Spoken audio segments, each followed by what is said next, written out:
They were complaining. Oh, yeah. They were basically being forced to get visas and do all the processes I to go probably visit leave Europe. after your talk because my friends. Oh, okay. Hello. Hello, everybody. See you again. I think we're about Safe- time safe to flight. start the last session. So when is the is your flight? Tomorrow. Okay.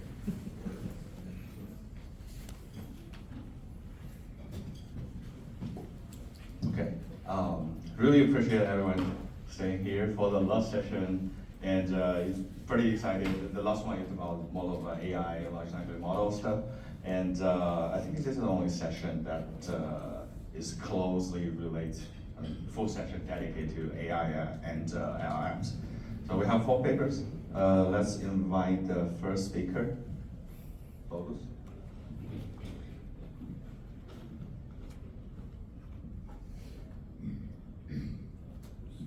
Bogus is a 5th-year PhD student under the supervision of Dr. Lily Zhong at the University of Texas, Austin. His research interests include GPU, accelerated HPC applications, or workload characterization and performance optimization. He collaborates with industries during his PhD, including ExxonMobil and Dell Technologies. Thank you. Thank you for the introduction. So yeah, thank you for staying until this session. I know it has been a very long day. So I would like to present our work in characterizing the bandwidth requirements of DeepSpeed on large language model training. This is the agenda of my presentation. Without further ado, let's start with the introduction.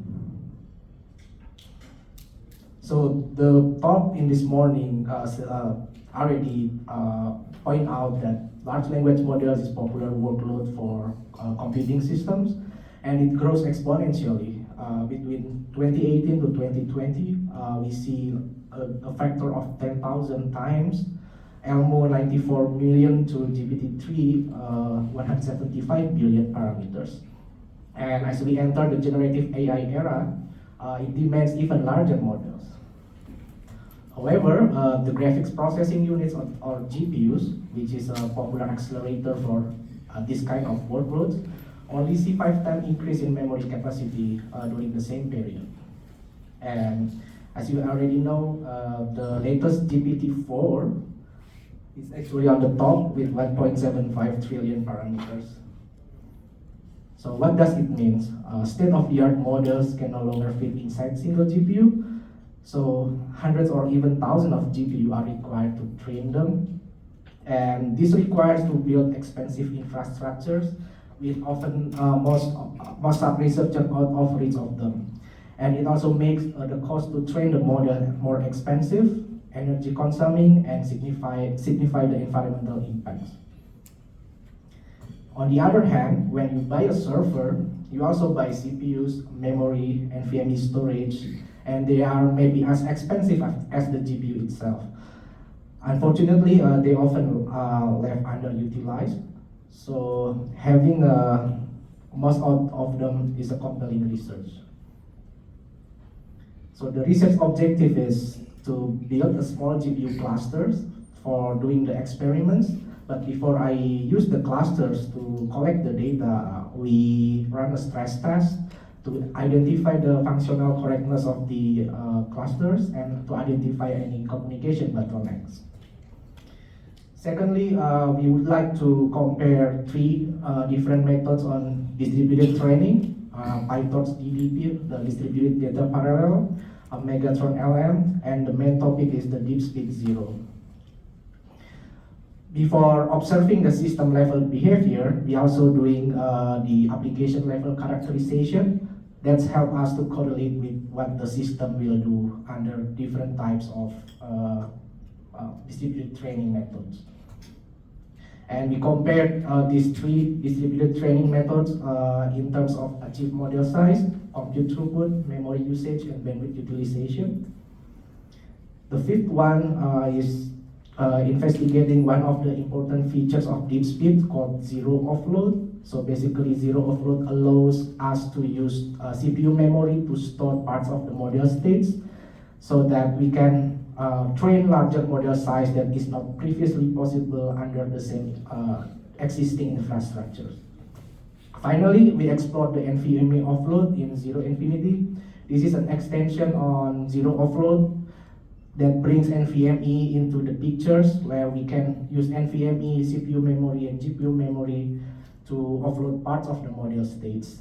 And as you have already know, NVMe is the slowest part of the memory compared to HBM in GPU or DRAM in CPU. So we would like to identify key bottlenecks and see if there is any optimization that we can do.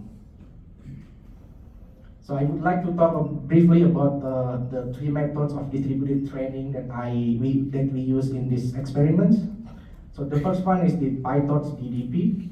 So data parallelism is basically splits the data set, which is already very large, across multiple processors.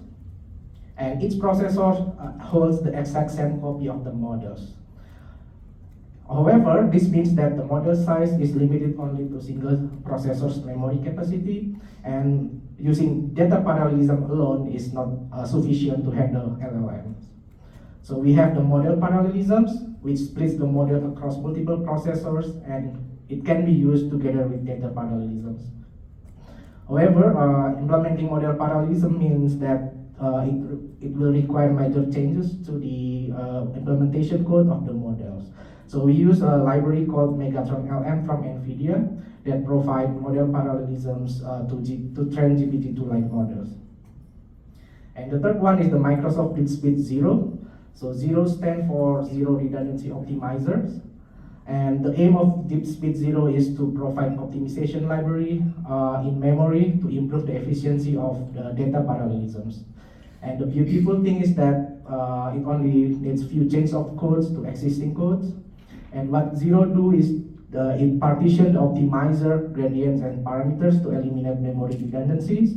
And there are three states of Zero. 0.1, which partition the optimizers.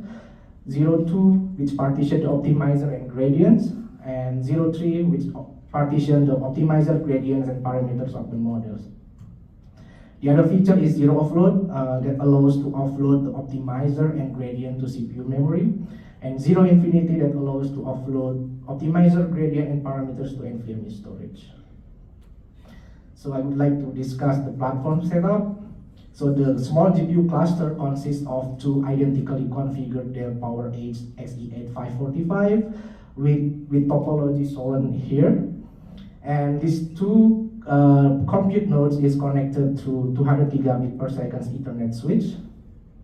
In each node, I put two sockets, two CPUs, each with 64 cores, AMD EPYC Dylan CPUs, with a total of 1 terabyte CPU memory. And each node has 4 NVIDIA A140 gigabyte GPUs, and they are connected to each other with NVLink.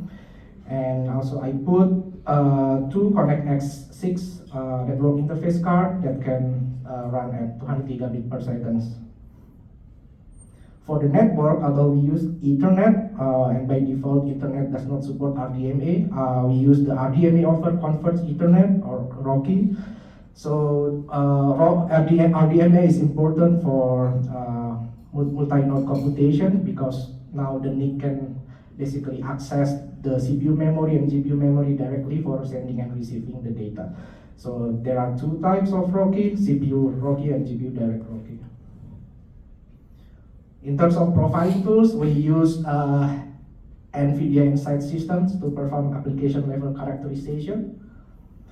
To measure the model size, we use the number of parameters, and we varies the number of layers of GPT-2-like models to come up with different size of GPT-2 models, while the other parameters are fixed. To measure the compute throughput, we use DeepSpeed Flux Profiler. To use memory usage, depending on which memory that we are measured. For GPU memory, for example, we use the NVIDIA SMI, while for CPU and NVMe, we use the Unix command free and df. And for the bandwidth utilization, there are several interfaces that we would like to measure. So for CPU DRAM, CPU NIC, and CPU NVMe, we use the AMD microprocessor profiling tools. While for CPU Well, for GPU, we use the NVIDIA SMI. And the internet communication through Rocky, we measure the bandwidth by observing the low-level counter on the Connect X6 NIC. And now let's talk about the result of stress test. So the first one is the latency test. We observe two types of communication, SAM socket and cross socket. So SAM socket means that the NIC that is used for communication is connected directly to the CPU that where the test program is run. Well, the cross socket means that the NIC is connected to neighboring CPUs. And for message size less than 64 kilobytes, SAM socket gets less than 6 microseconds latency.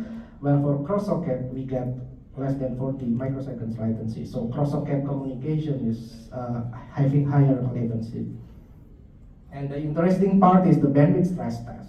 So I use Open Fabric enterprise distribution tools to stress test the bandwidth. And we still have like two cases, SAM socket and cross socket, but we bring the GPU into pictures. For SAM socket scenario, CPU Rocky can reach 93% of the theoretical bandwidth offered by the Connect X6, which is 200 gigabit per second. While for GPU Rocky, we only able to reach 52% of theoretical bandwidth. The cross socket scenario is even worse. So CPU Rocky and GPU Rocky only reach 47% and 42% of theoretical bandwidth respectively. So what happens to three of them?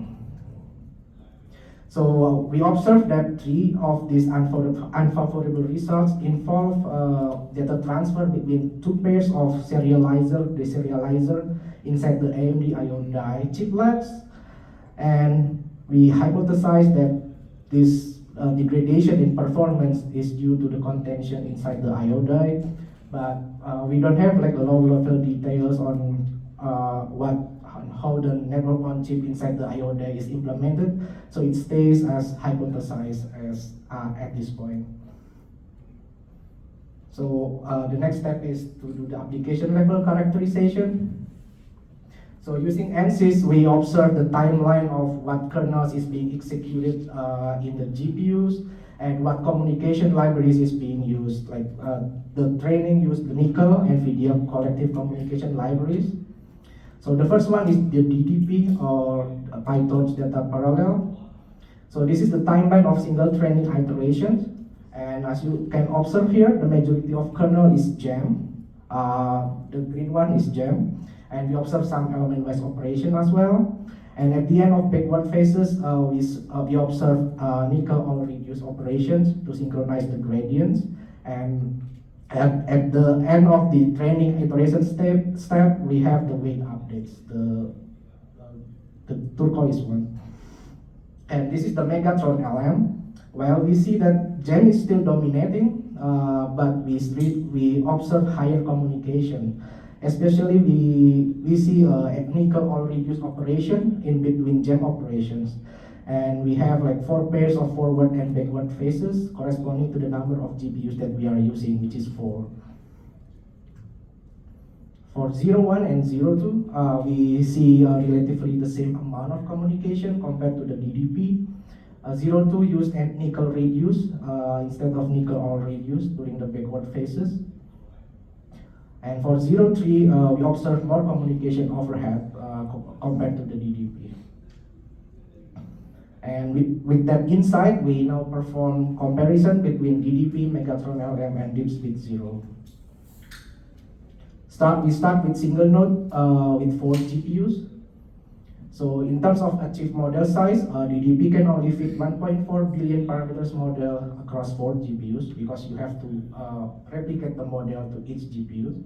When Megatron LM, using the model parallelisms, it can fit 4 times larger models than DDP. And for DeepSpeed 0, depending on which stage of DeepSpeed we are using, it can fit 4.4 to 6.6 billion parameters models across 4 GPUs. For compute throughput, DDP achieved the highest, higher throughput from compared to Megatron LM. While DeepSpeed 0, depending on the stage that we are using, it achieves somewhere between 391 to 424 teraflops per second. And we would like to highlight that 02 is most probably the sweet spot of configuration for DeepSpeed. And this is the bandwidth utilization because we only use one node.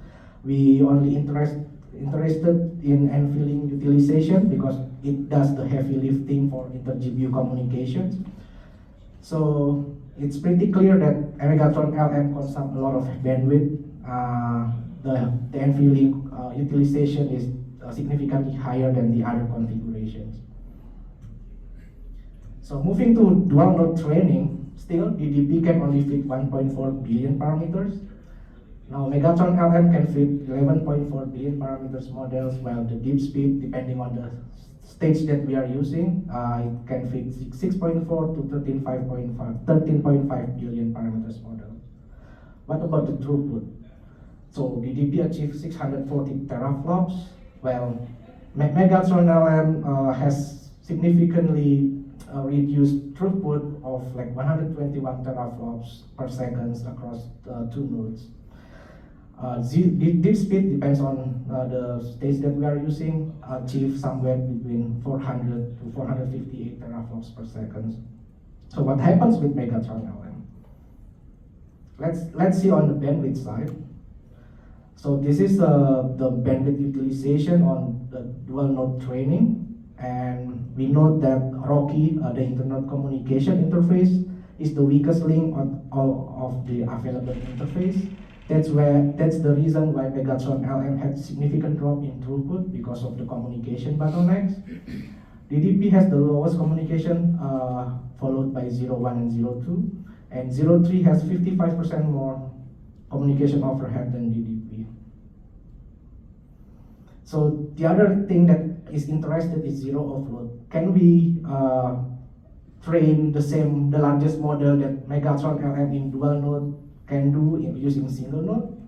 So to recall, dual node Megatron LM can train 11.4 billion parameters models with 121 teraflops throughput. Now we use a zero offload to offload parts of the model states to CPU memory. 01 is still not sufficient to train 11.4 billion parameters in single nodes. So we offload both optimizer and gradients using 02. And interestingly, 02 achieved 191 teraflops throughput, which is higher than what Megatron LM achieved on dual nodes. 03 we offload also the model parameters to CPU memory, which means that we have more communication between CPU memory and GPU memory. So we see slight drops in compute throughput to 126 teraflops per second. So how about offloading to NVMe storage? So single NVMe storage is already very slow. So you will expect that offloading optimizer states to NVMe will only achieve like 20.4 teraflops per second.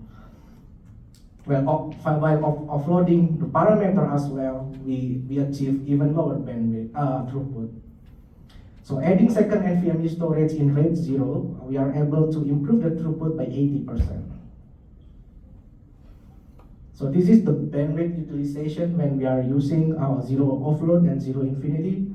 So for CPU offload, the offload mechanism stress the DRAM interface, and due to suboptimal data placement on the DRAM, we observe very high usage on cross GMA interface, that's the interface that connects both CPU, and also we observe higher utilization on PCIe GPU interface. So for NVMe offload itself, definitely decrease the performance because of slow NVMe read and write, but we believe that adding more NVMe will help with the throughput. That's what we are doing on the 8th section here. We are trying to optimize the zero infinity to use NVMe offloading at higher throughput. So there are 7 different configurations of NVMe with 1, 2, and 4 NVMe drive. So the red one is basically merging the NVMe using RAID 0 software RAID, while without the red one, it's like just an independent disk. And since DeepSpeed only supports single volume, we use a soft link to match the model parallel rank or a data parallel rank to independent drive or multiple rate 0 volumes. And generally, adding more NVMe drive help with throughput. And in the case of our platform, the platform support 8 NVMe drive, but now we only populate 4 of them. So we believe that like adding or populate all of the available NVMe slots will bring the NVMe offload throughput to the CPU offload level, which is more acceptable. And also, we would like to point out that avoid creating RAID 0 volume for NVMe that are connected to different CPUs, because we observe significantly higher cross GMA utilization between the two CPUs, and this reduces the throughput. So the last part is to conclude my presentation. So we build a small GPU clusters and perform bandwidth stress tests, and currently at this point we can only hypothesize the contention between two sets of I/O SerDes inside the I/O die of AMD CPUs that degrades the attained bandwidth by 50%. In terms of single node training, Megatron LM can fit 4 times larger model than DDP while utilizing 300% more bandwidth.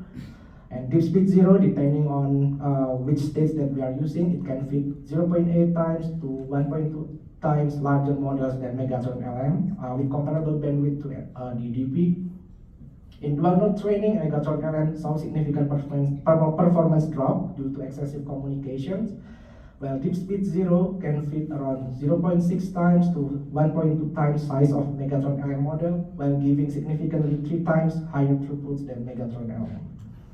And if you want to use CPU and NVMe storage offloading, we suggest that you invest in a fast NVMe drive to populate all available NVMe slots to get higher throughput. And zero offload is awesome because we can consolidate dual nodes to single node while achieving 60% higher throughput than dual node Megatron LM. Okay, that's all of my presentation. I would be happy to answer any question. Any question from the audience?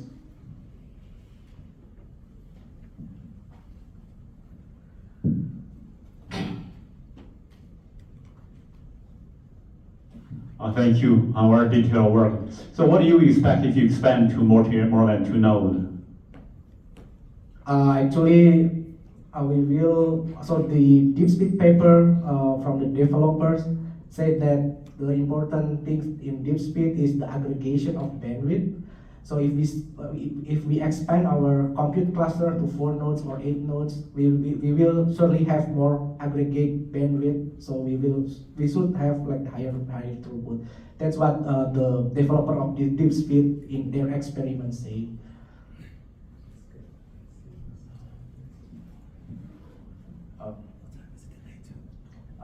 So in your experimentation, like for the Megatron LM model, did you consider like different model parallel and data parallel strategies for training? Well, yeah, that's the future world actually. I have been looking to FSDP as well, but currently I only do the distributed training methods, and I focus on the DeepSpeed 0 because it's interesting to me. And another question is like in one of your slides you have shown the timeline of how the compute and communication operations are happening for application level. So did you measure that for all the 4 GPUs together, or is it like per GPU you are seeing that particular pattern? So in N-side system, we can collect or we can sampling the operation that are being done on each GPUs. So this one only in one GPU because I don't have space to draw it for each GPU. Thank you. But we can definitely get all of the 4 GPUs and the interaction between the NIC, the GPUs, and the CPU on N-side systems. I have a question. Thank you for the great presentation. So in the experiment you set up, so you're using the 0 optimization. So I know 0, 3, like level 3 are offloading the parameters to the CPU. Mm-hmm. So is there any optimization for the activations? Like- So when you activate the offloading to CPU memory, actually the CPU is doing the activation computation for the models that are the part of the models that are offloaded to the CPU memory. So if you see the CPU utilization, it will be like 100% out of the 128 cores. So yeah, there is like some activation computation there. Okay, yeah, thank you. Any more questions? Okay, I actually have a question. My question is, I want to confirm all the experiments are conducted on the maximum model size that the single GPU can hold. So the experiment is conducted to the maximum model size that current configuration can hold. So for example, if I only run one node with 4 GPUs, so I increase the number of layers until it errors out of memory. So for DDP, of course, the models need to be replicated to its 4 GPUs. That's why it has lower model size. But for Megatron LM, they split the models to its GPUs, right? So you can get like 4 times larger models. Okay, then a follow-up question is, when you, not sure whether you try to, let's say, not fill in the entire GPU memory, and if that's the case, does the best strategy, for example, the 02, sometimes it has the best performance, and does this observation change if you not fill in the GPU with the maximum model size? Oh, okay. So actually, I taught that on papers, but not here. So, so if your GPU can already hold the model size that you are using, you don't need to activate the zero offload or zero infinity. That will bring down your compute throughput. So please use the zero offload in case you need to train even larger model size. Okay, thank you. Okay, let's thank the speaker one more time, and welcome to the next speaker.